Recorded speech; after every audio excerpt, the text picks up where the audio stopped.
There's a car that's smashed up against the building.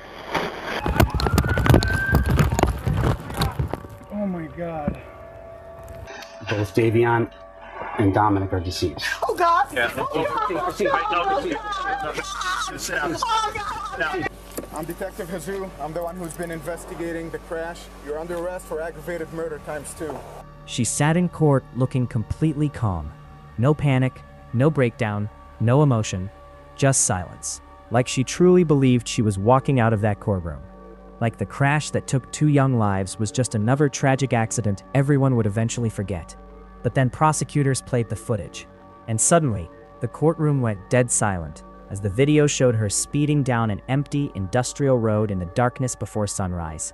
No attempt to stop, just a car accelerating faster and faster and faster, straight toward a brick wall, 100 miles per hour. According to prosecutors, she never touched the brakes. That's when investigators realized this wasn't a tragic mistake. It was intentional. And once the judge saw everything together, Mackenzie knew there was no chance of her ever going home. This is the chilling case of Mackenzie Shirilla and the crash that changed her future forever. At first glance, Mackenzie Shirilla looked like any normal teenager growing up in suburban Ohio. She posted selfies, made TikToks, hung out with friends, and drove around late at night listening to music. To most people, she looked confident, energetic, and completely ordinary. But there was another side to Mackenzie, one hidden behind social media filters and teenage smiles. 20-year-old Dominic Russo was known as outgoing, charismatic, and popular among friends. He had a complicated relationship with Mackenzie. The two had been involved on and off for years. Friends described their relationship as passionate, but extremely volatile. The relationship had become emotionally explosive behind closed doors. And unfortunately, Dominic wouldn't be the only victim.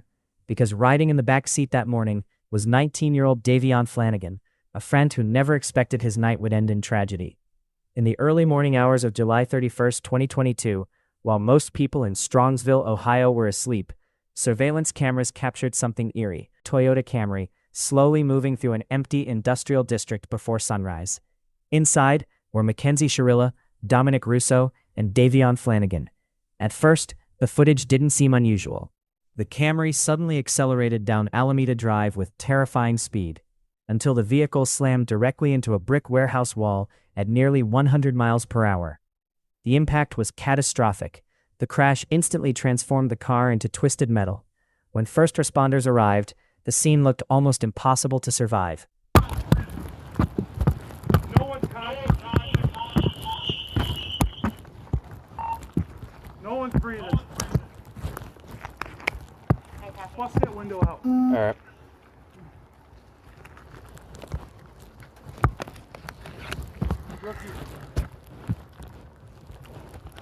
You got Oh my God.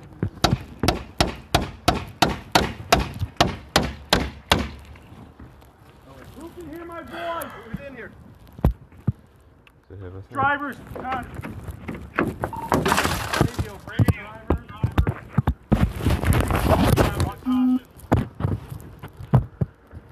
I copy. Radio, straight, all three. Come here. Call him the plates. Let him call it in. Oh my God. Can you see her breathing? She's breathing. Head's wedged. Dominic Russo was pronounced dead. Davion Flanagan was pronounced dead. But Mackenzie Shirilla survived. At first, many assumed it was another tragic, reckless driving accident involving young people. But investigators quickly noticed several disturbing details. There were no skid marks, no attempt to brake, and no sign the driver tried to avoid impact. And perhaps most chilling of all, data recovered from the vehicle showed the accelerator pedal had been pushed nearly all the way down seconds before the crash. Investigators later described the crash as controlled, intentional, and deliberate. And once they pulled information from the vehicle's black box, prosecutors believed they had discovered the truth. Now the case was no longer being treated as reckless driving. It was becoming something far darker. According to testimony presented, Mackenzie had allegedly threatened to crash the car during previous arguments. I will keep my car. Tell me to break the door. Keep your car if you do not let me in the house. You're gonna keep my car if I don't. If you don't let me in the house. At the time, people reportedly dismissed the comments as emotional outbursts. But after the crash, those statements suddenly carried terrifying weight. One of the most devastating moments in the entire case happened at the home of Dominic Russo's mother. Officers arrived at her door, carrying news no parent should ever have to hear. And before they even spoke, she already knew something was wrong. The expressions on their faces said everything. The moment they mentioned Dominic's name, she started breathing heavily. She got up screaming in disbelief as the reality crashed down on her all at once. So there was an incident that we believe Dominic may be involved. What? When was the last time you saw him? Last night. Last night? Yeah, everybody was home. Why? Okay. What happened? You want to come out here? Yeah. Right now, Okay. all we know is that the driver, who was Mackenzie, is at Metro. Right. Okay. Hold on. So yeah, Just stay seated, please. take your time. Please, There you just go. relax. Take a deep breath. That's Take okay. a deep breath. That's okay. You're good. Take your time. Take a deep breath. Okay. The other two passengers, like I said, was Davion and who we believe is Dominic. Okay. Okay. From what Mackenzie told us. Okay. Okay. Both Davion and Dominic are deceased. Oh, God. Yeah. Christine, Right, no, Oh, Christine, God. Christine, sit down. Oh, God. Now, just sit down. Oh, my God. Sit there, that's fine. Oh my God, why would this happen? Where were they going? Why don't We you have a don't seat? we don't Yeah, know we that don't right now, yet. Christine. But can we Christine. get somebody else for you at this point Is there somebody, any other family that we members? can contact? There you go. There you go. Have a seat. Take your time. Take your time. Christine, Yes. can Can we get somebody else? we're going to come in with you, Christine, we're going to come in with you, okay? Listen, where's Oh my God, why did this happen? Hold on, relax. Okay, hold on. Where's Christopher? He's sleeping. He's Okay. sleeping. Oh, Where's my it? God. Hold on. Oh, Where's my it? God. Just sit down. Oh, my Sit down. I can't help. There you go. It can't be true. It can't be true. Why? What happened at the car? What happened in the car? What did they do? What did they do? I don't like her driving anyway. I don't like her driving. Oh my God, oh my God, oh my God, what a fucking deer. Oh my God, I almost died. My dog died, my cat died, my best friend died. This is not right. This can't be happening. Please don't tell me this is true. Oh my God, could you just say they committed a crime and they're in jail? Can they be in jail? They can't be in jail. Oh, you sure they're just not in jail?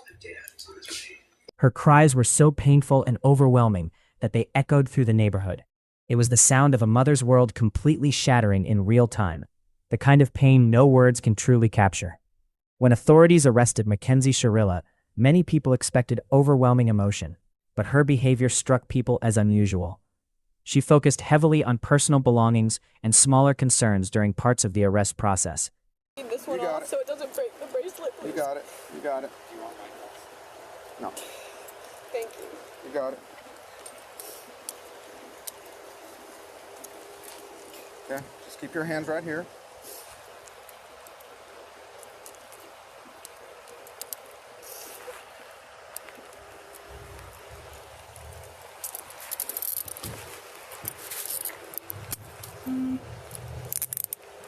I'm not gonna tighten these, okay? I don't want to hurt you.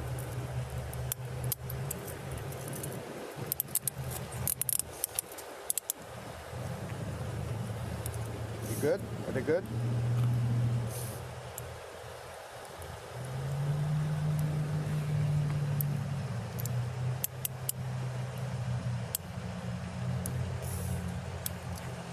Thank you. All right. This cruiser right here. Actually, he took her out of the car and we did not. Okay. Do you have anything out of anything like that?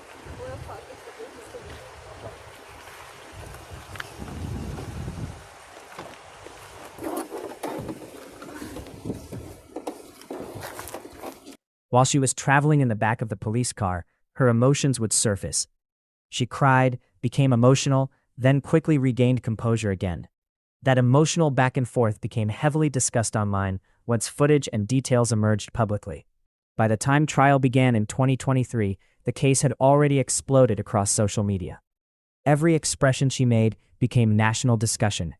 Sometimes she appeared confident, other times emotionless, and during key testimony, she often stared forward without visible reaction. The prosecution argued this wasn't a case about reckless driving. They argued Mackenzie used her vehicle as a weapon, a 3,500-pound missile, and prosecutors believed the evidence proved intent beyond doubt. When they played surveillance footage and reconstructed the crash timeline, the courtroom watched as Mackenzie's car accelerated through the darkness. No hesitation, no correction, no braking, just impact. And from that point forward, the case against Mackenzie became devastatingly difficult to ignore. The courtroom became completely silent. Mackenzie's defense team argued the crash was not intentional.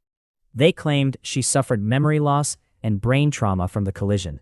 According to the defense, she had no recollection of the crash itself. They portrayed her as a broken teenager, grieving the deaths of people she loved. And for moments during trial, that argument appeared emotionally powerful. But prosecutors kept returning to the same devastating evidence: the black box, the threats, the surveillance footage, the lack of braking, and what they described as a deliberate acceleration toward death. Because Mackenzie chose a bench trial, there was no jury. Only one person would decide her fate: Judge Nancy Margaret Russo. And after reviewing the evidence, the judge delivered a conclusion that shocked the nation: guilty on all major counts. Judge Russo stated the crash was intentional and described Mackenzie as having a mission of death. This trial is a culmination of decisions made by one person, the defendant. Those decisions have forever altered the futures of 3 families, and of you also, Mackenzie. And your decisions forever robbed Dominic and Davion of the futures that they had before them. If there is one thing that can be taken away from this case, as painful as it is this: every decision we make is important. Every action we make is important. Regardless of whether the decision is a good one or a bad one, or the actions are good or not, the result is the same. The totality of the evidence clearly demonstrates that Mackenzie Shirilla acted purposely and intentionally in the early morning hours of July 31st, 2022, and her purpose was to kill Dominic Russo and Davion Flanagan. No reasonable fact finder could view the totality of this evidence in this case and come to any other conclusion. Her actions were controlled, methodical, deliberate, intentional, and purposeful. This was not reckless driving. This count 3, murder. The court, having had count 3 tried to it pursuant to waiver, finds the defendant Mackenzie Shirilla guilty of murder, to wit Dominic Russo, in violation of Ohio Revised Code Section 2903.02b as charged in count 3. Count 4, murder. The court, having had count 4 tried to it pursuant to waiver, finds the defendant Mackenzie Shirilla guilty of murder, to wit Dominic Russo, in violation of Ohio Revised Code Section 2903.02b as charged in count 4. And suddenly, the teenager who once believed she might walk free realized her future had completely changed. When Mackenzie Shirilla was sentenced to 15 years to life in prison, the emotional weight of reality finally appeared to hit her. She broke down crying inside the courtroom. Gone was the confidence people believed they saw earlier in trial. Now, she sat sobbing as the judge finalized the sentence. For the families of Dominic and Davion, the moment brought painful closure. Dominic's mother delivered emotional statements describing betrayal and heartbreak. Because according to her, Mackenzie had once been welcomed into their lives like family, and now her son was gone forever. Davion Flanagan's loved ones also described overwhelming grief, emphasizing that he was never part of the relationship conflict that prosecutors believed fueled the crash. He simply happened to be there that night, and that reality made the tragedy even harder to process. The Mackenzie Shirilla case continues haunting people because it forces one terrifying question: at what point does reckless emotion become intentional destruction? This wasn't just a speeding crash. It became a courtroom battle over intent, manipulation, toxic relationships, and whether one split-second decision can reveal something much darker underneath. 3 young lives were permanently changed that morning. 2 families lost sons, One teenager lost her future, and a community was left trying to understand how something so horrifying could happen on an ordinary summer night. What do you think really happened that morning? Was this a calculated act, or a deeply reckless emotional breakdown that turned deadly? Let me know your thoughts in the comments below. And if you enjoy in-depth courtroom true crime stories covering shocking evidence, emotional testimony, and controversial verdicts, make sure to subscribe and turn on notifications so you never miss another case. And before you leave, watch the next video on your screen, because this next case may be even more disturbing than this one.